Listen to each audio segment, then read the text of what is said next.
사람이 짐승과 뭐가 다른 건가? 사람의 특이성은 무엇인가? 사람은 여러 가지 다르지만 가장 중요한 것은 생각하는 존재죠. 생각한다는 거예요. 개나 뭐 돼지나 사자도 아주 생각에는 없진 않을 것 같아요. 그러나 거기는 그냥 단순한 생각, 어떻게 먹고 살까 이것만인 거고, 사람은 눈에 보이고 손에 잡히는 것뿐만 아니라 인간 개인의 삶의 반경을 넘어서서 우주 전체를, 지나간 과거 수천 년 역사까지도 다 만들고 미래까지도 예견할 수 있는 어떤 사고 체계를 가지고 있다는 것이 인간의 독특함이에요. 바로 이 힘이, 생각하는 힘이, 사고의 힘이 인류 문명을 발전시키게 되는 겁니다. 무엇을 어떻게 생각하냐? 인간이 무엇이라고 생각하냐? 사는 게 무엇이라고 생각하냐? 세계는 어떻게 이루어졌는가? 이걸 어떻게 보느냐에 따라서 인간과 역사의 삶의 내용이 결정되어 버리는 거예요. 대단히 중요합니다. 우리가 대학을 가서 공부하는 가장 큰 목적은요, 좋은 직장을 얻기 위해서는 두 번째 목적이고, 첫 번째 목적은 인간이 뭐냐, 세계가 뭐냐, 어떻게 구성되어 있는 거냐, 이걸 알기 위한 겁니다. 그 사상이 너무나 중요해요. 그래서 사회주의 국가에서는 제일 중요시 여기는 게 사상교육이에요. 아침부터 저녁까지 사상을 교육시켜, 의식화를 시켜요. 사회주의 체제가 가장 온전하고 가장 지향해야 될 완벽한 체제라는 것을 세뇌를 시켜요. 너무너무 강조를 합니다. 이것이 사회주의권이 가지고 있는 굉장한 강점이고 무서우면서 치명적인 약점이에요. 중요한 것은 우리가 무엇을 어떻게 생각하느냐가 대단히 중요하다. 한 2500년 전쯤부터 서구 유럽을 한 200년 전쯤까지 한 2300~400년 동안 서구 유럽 사람들의 수천 년 동안 생각을 지배한, 이렇게 사람이 살아가는데 중요한 생각을 지배한 사람이 플라톤이라는 사람이었어요. 우리가 아카데미, 라파엘라 아카데미라는 작품에 보면 첫 번째 플라톤이 나오고 그 옆에 아리스토텔레가 나옵니다. 플라톤이 이렇게 손을 위로 이렇게 펼치고 있죠. 왜 우리가 서양 사상을 잘 알아야 되느냐? 제가 계속 강조하지만 우리나라를 비롯해서 전 세계 모든 나라들이 19세기, 20세기 이후로 다 서유럽의 모델을 따라가고 있어요. 그렇기 때문에 우리가 지금 따라가고 있는 서양 사람들의 사고방식과 구조를 알아야만 오늘 우리가 무엇을 배워야 되고 어떤 단점을 극복해야 되는지를 알 수가 있기 때문에 대단히 중요한 거예요. 플라톤 사상이 중요한 건 뭐냐면 한마디로 말하면 이런 거예요. 우리가 눈에 보이고 손으로 만질 수 있고 이건 다 진짜가 아니라는 거예요. 진짜는 어디에 있느냐? 저 멀리 어느 공간에 어딘가에 이데아라는 것이 있어서 그게 진짜고, 여기 있는 나무나 동물이나 사람이나 다 그 그림자에 불과하다는 거예요.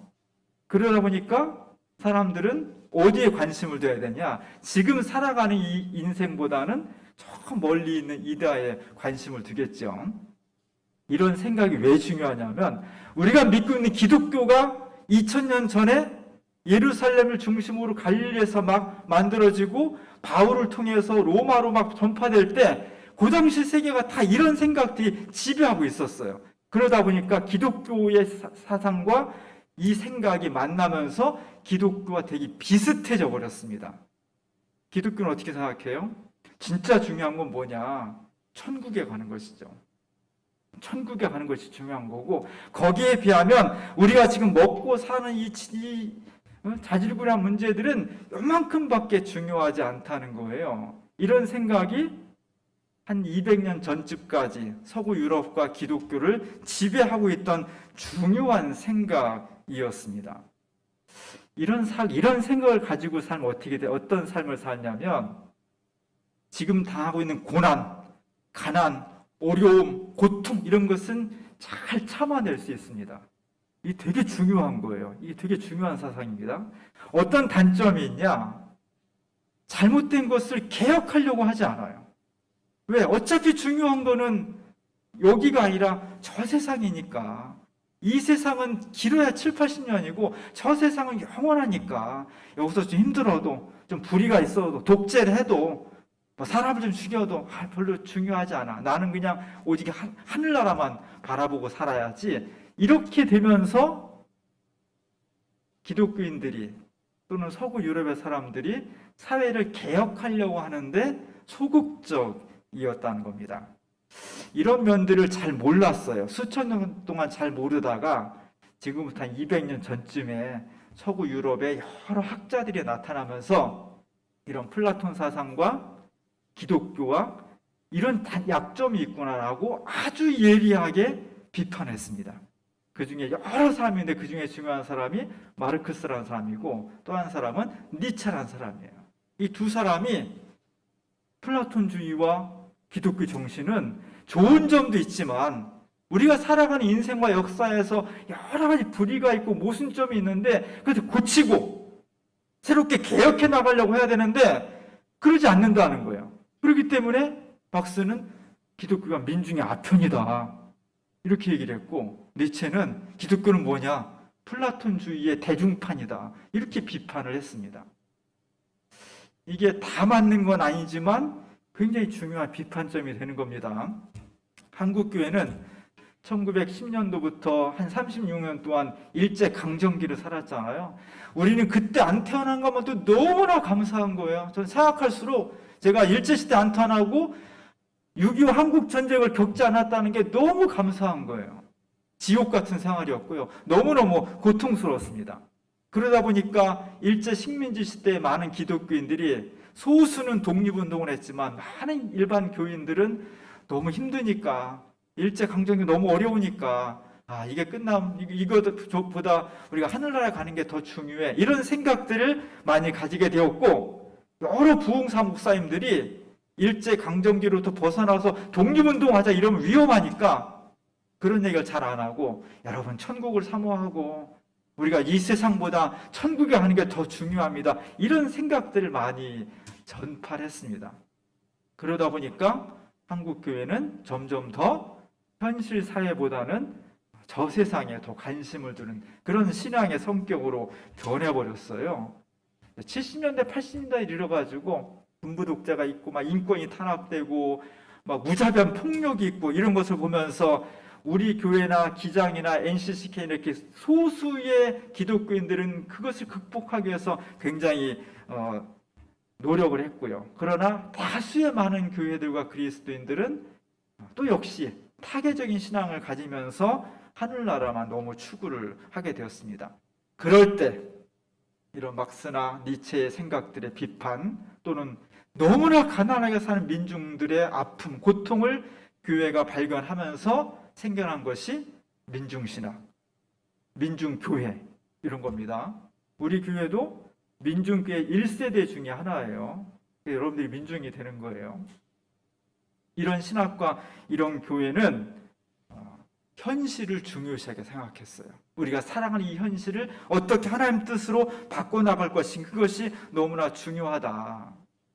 사실 이런 결과를 통해서 개신교와 또는 천주교와 또 여러 시민단체와 민주인사들의 노력의 결과로 우리나라는 민주화를 이루었습니다. 세계 수많은 나라가 독자가 있었고 그걸 극복하기 위해서 민주 세력이 있었지만 우리나라처럼 성공한 예가 많지 않아요. 놀라운 기적입니다. 거기다가 민주화만 이룬 것이 아니라 경제 부흥까지 이루었어요. 우리나라 세계 지금 선진국에 들어갑니다. 이건 놀라운 기적이에요. 이것이 어떻게 가능했냐? 열심히 이것을 새롭게 개혁하고 또 새롭게 하나님의 뜻을 이루고자 하는 종교계와 여러 시민사회단체들이 노력한 결과가 된 겁니다. 그게 70년대, 80년대 한국교회의 자랑스러운 면모예요. 그리고 이제 한 세대가 지났어요. 지금은 2021년도입니다. 한 3, 40년 전까지만 하더라도 개신교나 일반 사회 사람들이 많은 사람들이 현실보다는 그냥 저 세상 죽어서 좋은 데 가야지 이런 것 속에 많은 관심을 가졌는데 한 3, 40년 전부터 그게 아니라고 우리가 살아가는 현실, 사회, 역사에 모든 초점을 두기 시작해서 사회 많은 개혁을 이루어냈습니다. 그리고 한 3, 40년 지나다 보니까 지금은 어떻게 됐느냐? 거꾸로 돼버렸어요. 지금이 이제 모든 것이 다 땅이야. 먹고 사는 문제, 사회 제도, 정치, 경제, 그 모든 것이 중심이고, 그 이유였던 보이지 않는 것, 하나님의 세계, 하늘, 이런 것들은 아예 생각을 안 하는, 완전히 생각 자체가 뒤바뀐 사회를 우리가 살아가는 거예요. 제가 처음에 사람은 생각이 중요하다고 그랬죠. 한 2000 몇백 년 동안 사람은 우리가 살아간 인생보다는 저 보이지 않는 어떤 세계를 더 중요하다고 생각하고 살아왔는데, 한 150년, 200년 전부터 그게 아니다. 땅이 더 중요하다라는 생각이 점점 확산되더니 2020년대 지금 와서는 완전히 뒤바뀌었어요. 이제 하늘에 관심이 없습니다. 그냥 땅에 있는 거, 정치, 경제, 문화, 손에 잡히는 거, 육체, 쾌락, 이런 것들이 우리 생활에, 우리 삶의 중심이 되어버렸습니다. 이게 중요한 거예요. 이 사상의 흐름이 너무너무나 중요한 겁니다. 그런 가운데 오늘 하나님 말씀이 내리는 겁니다. 신앙은 뭐냐? 신앙은 한마디로 말하면 신앙은 하나님과 나 사이의 관계예요. 우리 친한 사람들, 친구들이나 가족들 관계에도 날마다 좋습니까? 어떤 때 막 그냥 한시도 안 보면 죽을 것 같아 이렇게 마닥하고 아주 친한 관계가 있는가 하면 어떤 때는 정말 너무 서운하고 괘씸하고 보기도 싫고 그런 관계가 있잖아요. 그렇게 변할 때도 있잖아요. 하나님과 우리 사이의 신앙도 그런 겁니다. 하나님 우리를 너무너무 사랑스러워 할 때도 있고요. 어떤 때는 진짜 꼴도 보기 싫을 때도 있을 것 같아. 하나님 우리 보실 때. 사람과 하나님의 차이는 뭐냐? 우리는 사람이 잘못되면 저놈을 반드시 바로잡아서 아니면 심판을 해서 이런 생각을 많이 하게 되는데 하나님은 거꾸로 우리가 너무너무 하나님 앞에 잘못될 때 우리를 심판하는 것보다는 오히려 우리를 더 사랑스럽게 대해주시고 당신이 스스로 십자가를 지심으로써 우리의 죄를 깨닫게 하시고 용서하신다는 것이 하나님과 우리 사이의 가장 큰 차이점이에요. 우리는 어떻게 해야 되느냐? 그 하나님을 닮아가려고 하는 사람이 바로 기독교입니다. 오늘 출애굽기에 보면은 놀라운 사건이 있었어요. 출애굽에서 히브리 사람들이 애굽에서 400년 동안 노예로 살다가 너무너무 힘드니까 날마다 하나님 앞에 울면서 기도했습니다. 우리 언제 해방돼요? 우리 언제 노예 벗어날 수 있어요? 우리 좀 구원해 주세요. 더 이상 지겨워서 못 살겠습니다. 그 기도를 들어주셔서 하나님께서 모세를 부르신 겁니다. 모세를 통해서 그 노예로부터 자유를 얻게 하셨습니다. 이건 진짜 놀라운 기적이에요. 구약 성경 중에서 출애굽 사건만큼 놀라운 기적이 없어요. 그 기적을 경험하고 애굽을 등지고 홍해를 건너서 광야로 딱 나온 겁니다. 딱 나오면 그 다음에 막 오국백과가 멀어져 있고 푸른 초장이 있고 쉴만한 물가가 있는 가나안 땅이 딱 앞에 있으면 아무 문제가 없었는데 그 사이에 한 3, 4일 정도 걸어가야 되는 광야가 있었던 거예요. 광야는 물도 없고 메마르고 독사와 전갈이 있고 무섭고 춥고 덥고 고독하고 배고프고 이런 겁니다. 조금만 참고 나가면 되는데 출애굽의 놀라운 기적을 베풀어 주신 하나님인데 그 하나님이 한 3, 4일 거리 동안의 광야를 앞에 주었다고 한 3, 4일 굶고 배고프다고 이 사람들이 하나님을 원망하는 거예요. 오늘 본문의 2절과 3절에 보면 모세와 아론을 원망했다. 왜 원망이냐? 맨 끝에 보면은 온 회중이 줄여 죽게 하는도다. 막 모세를 찾아가서 아론을 찾아가서 막 삿대질하고 막 그냥 멱살에 잡을 듯이 막 달려들어서 막 원망하고 비난했다는 겁니다. 왜? 우리 굶어 죽겠다. 그러면서 하는 말이 뭐예요?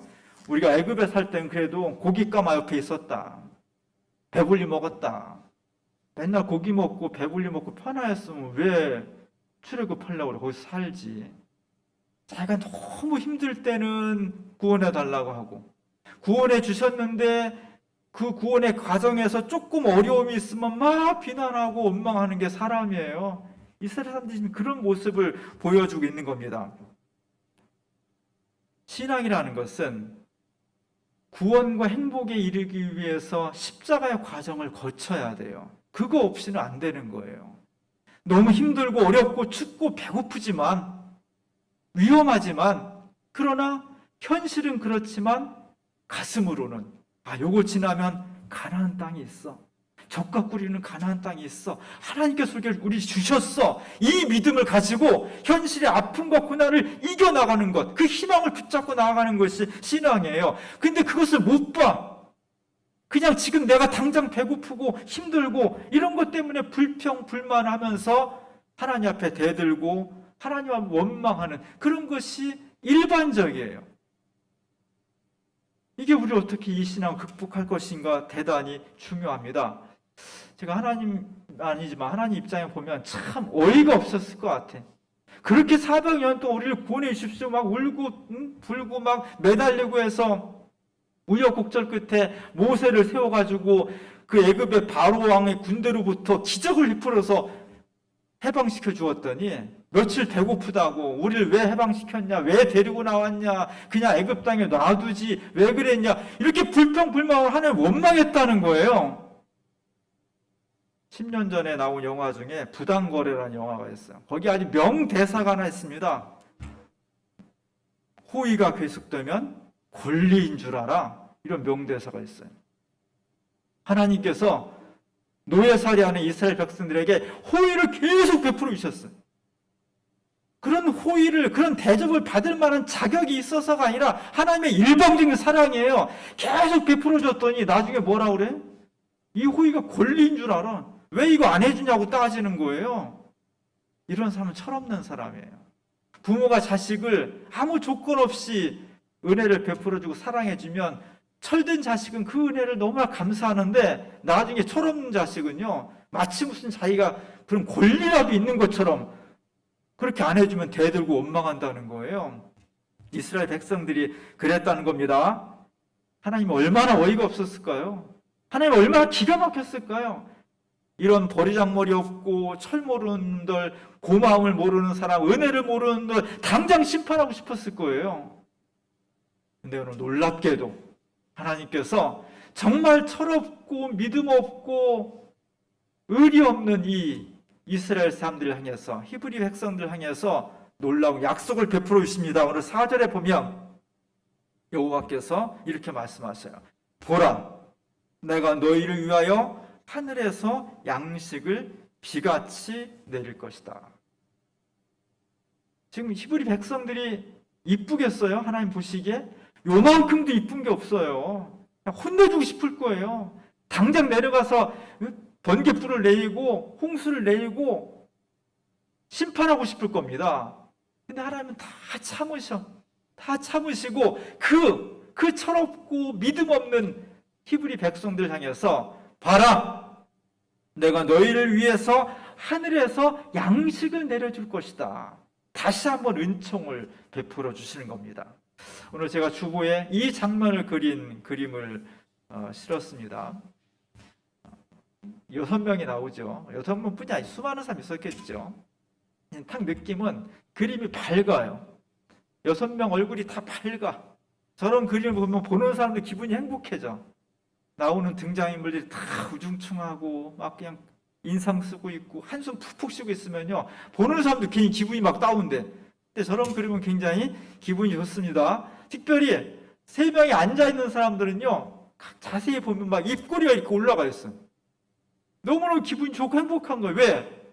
배고파 죽겠었는데 지금 먹을 것이 생겼으니까 너무너무 기분이 좋습니다. 서 있는 사람들도 하나님을 바라보면서 기쁜 모습이에요. 그릇마다 다 하얀 과자를 만나를 다 채워놨고요. 저 모세 말고 지팡이 들고 사람이 모세고요. 오른쪽에 있는 두 사람은 얼마나 배고팠는지 집에 가져가기도 전에 벌써 입으로 다 만나를 먹고 있잖아요. 사람들이 죽겠습니다. 우리가 굶어 죽게 생겼습니다. 이 죽음의 문턱에 몰린 사람들을 하나님께서 구원해 주십니다. 그게 뭐냐? 만나였다는 거죠. 이 만나는 어디서 오는 겁니까? 히브리 백성들이 노동을 해서 얻은 겁니까? 히브리 백성들이 뭔가 작물을 심어서 소출을 거둔 겁니까? 그렇지 않습니다. 히브리 백성들이 죽음에 몰렸을 때 그들의 배고픔을 해결해줘서 구원해줄 수 있는 만나는 온전히 하늘에서 내린 거예요. 하나님의 은총입니다. 이게 중요한 겁니다. 오늘 우리 사회가, 우리 세상 사람들이 너무 오랫동안 이 땅의 현실, 땅은 다 그냥 별로 소중하지 않게 여기고 다 죽어서 가는 하늘만 생각해서 그것이 문제였어요. 근데 한 150년, 200년 전부터는 이게 완전히 바뀌었습니다. 우리나라는 한 3, 40년 전부터 완전히 바뀌었어요. 이제 하늘이 없어요. 하늘에서 하나님께 주시는 은혜가 생명을 주고 구원해 주는 것인데 그건 싹 없어져 버렸어요. 오직 인간의 정치, 경제, 권력 뭐 이런 것들만 모든 것이 소중하게 돼버렸습니다. 모세가 하나님 앞에 감사드리죠. 손을 들고 하나님 앞에 감사를 드립니다. 하나님이 저렇게 생기진 않았어요. 근데 이제 저기 한 900년 전쯤에 그린 그림이니까 하늘에서 하나님이 이렇게 보고 오신다는 거죠. 그 하나님께 감사합니다. 고맙습니다. 이게 신앙인의 모습이고 이게 생명의 모습이라는 거예요. 우리가 어떻게 살아가느냐? 어떤 생각을 가지고 살아가느냐? 내가 구원받으려면 어떻게 해야 되느냐? 내가 당하는 고통과 아픔과 죽음의 형실을 극복하기 위해서 뭘 해야 되느냐? 우리가 할 수 있는 수많은 일을 있지만 다 헛되다는 겁니다. 그것으로 구원할 수 없다는 거예요. 하나님의 은총이, 하나님의 사랑이 하늘에서 만나처럼 내릴 때 그때 정말 우리를 힘들게 하고 우리를 고통스럽게 하는 모든 문제, 근원적인 문제가 해결될 수 있다는 것입니다. 이게 복음이에요. 오늘 우리는 하늘을 회복하는 교회가 됐으면 좋겠어요.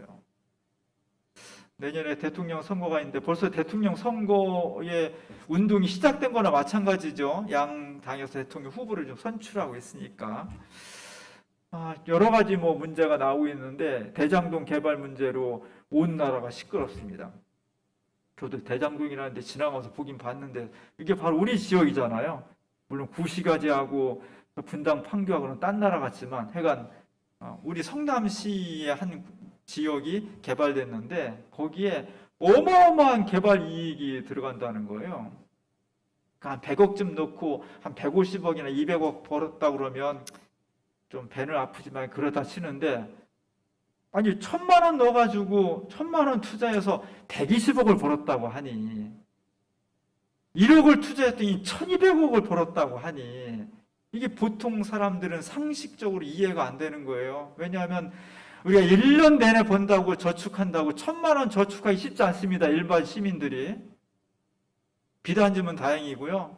빚지며 사는 사람이 지금 얼마나 많은 이 현실 속에서 어떤 사람들, 소수의 특별한 사람들은 1,000만 원 투자해서 120억을 벌었다는 거예요.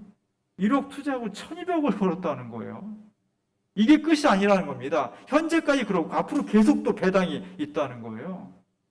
이건 진짜 놀라운, 너무나 충격적인 사건입니다.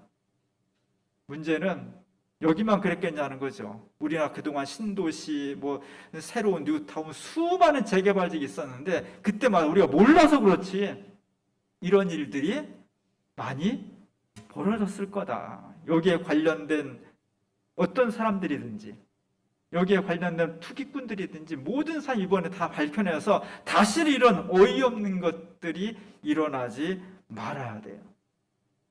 인간의 욕망이라는 것은요 끝이 없어요. 인간의 탐욕은 끝이 없습니다. 이런 것을 행한 사람이나 이런 것을 보는 우리들이나 점점 더 어떻게 되느냐, 우리가 생각하는 사고방식, 우리의 생각 속에 다 돈으로 차져 있는 거예요. 이게 무서운 겁니다. 정의, 사랑, 나눔, 하나님의 뜻, 이런 것은 들어설 자리가 없는 거예요. 오늘 이 시대를 살아가는 모든 사람의 머릿속에 생각이 내 인생과 역사를 결정하는데 뭐가 들어가 있느냐? 그 속에 다 돈으로 채워져 있는 거예요. 이게 본래 인간의 모습이 아니라는 겁니다. 성경에서 말하고 있는 것은 인간의 머릿속, 인간의 뇌에는 뭐가 채워져 있어야 되느냐? 하늘이 채워져 있어야 된다는 거예요. 하나님의 살아계심이, 그분의 사랑이, 그분의 은총이, 그분의 생명이 내 머릿속을 채우고 있어야 그것을 통해 내 삶이 그렇게 살아갈 수 있는데, 이 시대가 가면 갈수록 하나님은 없어지고 다 돈으로 채워져 있다는 것입니다. 19세기 유럽의 여러 학자들이 그때를 시작으로 해서 사람들의 생각 속에 하늘, 하나님, 이런 것들 다, 영원, 이런 것 다 폐기해 버렸습니다. 왜 그랬느냐? 그래야 인간을 구원할 수 있다고 생각한 거예요. 그 사람들이 나쁜 놈들이, 나쁜 의도가 아니라 하늘을 폐기하고 이 땅에 있는 역사와 정치와 경제와 이런 것들을 열심히 연구하고 바꿔낼 때 인간이 진짜 행복해질 수 있고 풍요로워질 수 있고 구원받을 수 있다고 생각하는 거예요. 이게 무서운 거예요. 하나님 없이 오직 인간의 계산과 인간의 기술과 능력을 통해서 인간은 행복할 수 있고 구원받을 수 있다, 이런 생각을 한 거예요. 무서운 것은 이 생각들이 처음에는 소수였는데 20세기를 지나면서 지금은 일반화가 되어 있다는 겁니다. 이게 다수예요. 우리나라도 그렇고요. 전 세계적으로 이것이 다수예요. 이게 무서운 거예요. 제가 누누이 말하지만 바로 도스토옙스키는 이런 걸 고민하는 거예요. 똑같은 19세기 사람인데, 하나님 없이, 하늘 없이 오직 땅의 문제만 가지고 사람이 머릿속에 그런 생각만으로 가득 차 있을 때 정말 행복해질 수 있을까? 수많은 서구의 지식인들이 행복해질 수 있고 인간은 그래야만 행복하다고 주장할 때 이 러시아의 문학가는 아니라고 한 거예요. 하나님이 없이 살아간다면, 우리의 머릿속이 하늘 없이 땅으로만 가득 찬다면 그 사람들이 말하는 것처럼 진짜 행복하고 풍요롭고 인간답고 그런 세상이 그려질 것 같지만 아니라는 겁니다. 그런 세상은, 하나님 없는 세상은 죽음과 파멸밖에 없다는 거예요. 우리 이 경고를 깊이 들어야 돼. 그리고 이런 경고를 한 지 지금 한 150년 지났는데 속수들이 들여다보면 이것이 헛된 얘기가 아니라는 것이 증명되고 있는 거예요. 가면 갈수록 사람들의 마음속에, 정신 속에 하늘은 없어져요. 그냥 땅의 것만 쾌락, 탐욕, 권력, 욕심, 이런 것들만 남아있는 겁니다. 이렇게 살아가는 사람이 진짜 행복할까? 구원할까? 아니라는 거예요. 성경은 그렇지 않다는 겁니다. 사람은 어떻게 행복하느냐? 우리의 생각과 삶 전체가 다 하늘로, 하나님의 말씀으로 채워졌을 때 진짜 행복하다는 거예요. 왜냐하면 인간은 그냥 던져진 짐승이 아니라 하나님의 형상대로 지음받은 고귀한 존재이기 때문에 하나님을 모시고 살 때 행복하다는 겁니다. 오늘 교회가 왜 있어야 되느냐? 오늘 교회는 무엇을 선언해야 되는가? 우리는 사람들이 뭘 말해야 되는가? 교회 오면 착해져요. 교회 오면 부자 됩니다. 교회 오면 그냥 건강해집니다. 교회 오면 행복해. 이런 것도 해야 되지만 더 중요한 것은 내 삶 속에, 우리의 가정에, 우리의 일터와 역사 속에 점점 더 나도 모르게 땅의 것으로만 채워져가는 이 현실에서 하나님을 다시 모셔야 됩니다. 하나님이 내 생각을 중심에 서야 됩니다. 그분이 나를 구원할 수 있고 그분이 정말 하늘로부터 생명의 양식을 주실 때 우리가 행복해질 수 있고 구원받을 수 있습니다. 이 얘기를 하기 위해서 교회가 있는 거예요. 하나님 여러분 한 사람을 왜 불렀느냐? 물론 여러분도 행복하게 하고 구원받은 백성이 되게 하고 건강하게 하고 그렇게 하기 위해서 부른 거지만 그것을 통해서 이루고자 하시는 것은 우리로 하여금 점점 이 세상 가운데에서 하늘이 땅에 묻혀가고 있는데, 그래서 사람들 마음속에, 생각 속에 하늘 자체가 다 지워져 버리고 있는데 다시 하늘을 보여주라는 겁니다. 사람이 하느님을 모시고 하늘과 함께 동행하며 살아갈 때 그때 진짜 행복해질 수 있고 진짜 구원받을 수 있다는 걸 말하라는 거예요. 우리 주민교회가 그랬으면 좋겠습니다. 아마 갈수록 하늘은 점점 줄어들 것이고 이 추세로 가면 땅은 점점 늘어날 것입니다. 인간의 삶과 생각과 역사 속에. 그것은 그 끝은 곧 이 세계가 미치거나 죽거나 둘 중에 하나예요. 예언자들의 음성을 우리가 잘 들여다보면서 우리 스스로가 내 머릿속에서부터 하늘로 다시 채우시기 바랍니다. 그리고 나아가서 수많은 사람들에게 우리가 진짜 구원받기 위해서는 생명의 양식이 있어야 되는데, 그것은 땅에서 나는 것이 아니라 땅을 가능케 하는, 하늘에서 내리는, 땅의 모든 것을 가능하게 하는 근원적인 힘으로서 하나님의 놀라우신 역사가 있어야 가능하다는 것을 듣든 안 듣든 그냥 줄기차게 얘기를 해줘야 돼요. 말로 해야 되고 몸으로 싸워야 되고요. 그래야만 우리와 우리 후손들과 이 세계 전체가 파멸에 이르지 않고 생명의 양식을 통해 구원받을 수가 있는 것입니다. 이 놀라운 사명이 오늘 광야에 있는 이스라엘 백성들에게 생명의 양식을 통해서 구원하셨던 이 놀라운 역사가 오늘 우리 시대와 우리들에게 함께 펼쳐질 수 있기를 주님의 이름으로 간절히 축원합니다. 기도하겠습니다. 하나님, 저희가 하늘로부터 내리는 생명의 양식을 통해 구원의 백성이 되기를 원합니다. 갈수록 사람들이 하늘을 땅에 묻어버리고 오직 눈에 보이고 손에 잡히는 것이 전부라고 생각하며 살아갑니다.